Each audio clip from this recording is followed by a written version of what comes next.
speakers from other disputes. And one thing in PCS we've always been clear about Trafalgar Square is this strike is demonstration in support absolutely of the critical, PCS members but it is one of a at the number of National strikes Gallery that is who are on against the strike, disgraceful and for policies of their the government. substitute has been So sacked by next the week on management. Monday and They're Tuesday, campaigning against our comrades in unison in privatisation, Barnet and we're here are on in strike against solidarity. Mass privatisation. turnout. Give a roar if you support those strikers from Barnet against privatisation. This is Mark Sawaka, General Secretary of PCS. Colleagues, Finest as you've been trade told, union when the leader next phase of action ends, in his is generation. 34 days of strike action. What an incredible commitment that is of our members. On behalf of Janice and myself and the union's national executive, we want to make this statement very clear.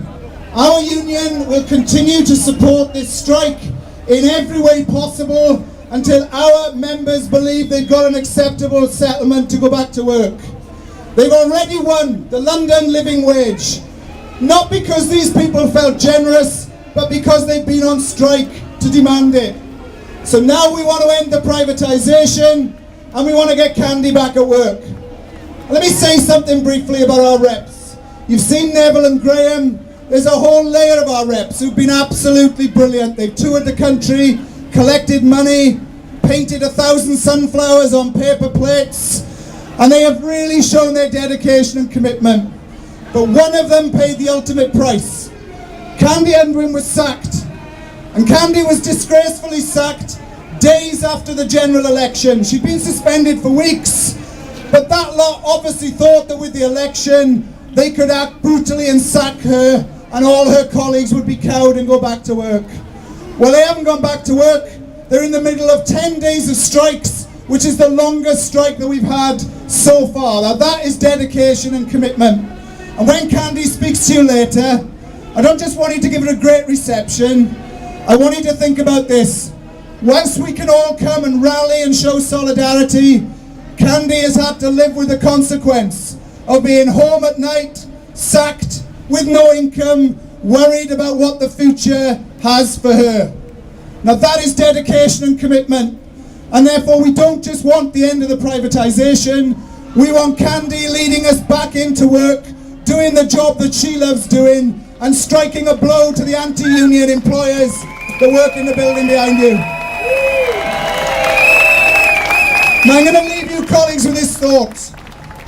The trade union movement has had many struggles, and we've had some great victories, but sometimes we don't always win. But we believe we can win in this dispute. The public support us, tens of thousands have signed the petition, celebrities across the art world are supporting us, and we've got to make sure we maintain that support. And I'll leave you with a story therefore that should inspire all of us. PCS recently, representing our members who work at Windsor Castle. In case you don't know, that's where the Queen lives when she's not sitting on her throne. Now those members at Windsor Castle have worked for less than the London living wage and have been expected to do work without being paid on a voluntary basis. And after years of putting up with it, they said this year they'd had enough. They asked us to ballot them for industrial action. Over 90% of people voted yes. And do you know what? Do you know what the outcome was? No industrial action. The London living wage backdated 6 months and pay rises between 4.5% and 7.5%. Now listen, if workers in the Queen's Gaff can win, we can win in this institution behind us. So if they are listening, hang your heads in shame. And for all of you here, go back to your union branches and your communities, committed to ensure this strike is victorious. Justice is on our side. The arguments are on our side. The only people who aren't are the Tories and the people in there doing their bidding. Thanks for coming. Have a great day, and victory to the National Gallery strikers. Thanks very much, Mark. A tremendous speech. Colleagues, it's really good that we've got such a breadth of speakers here that shows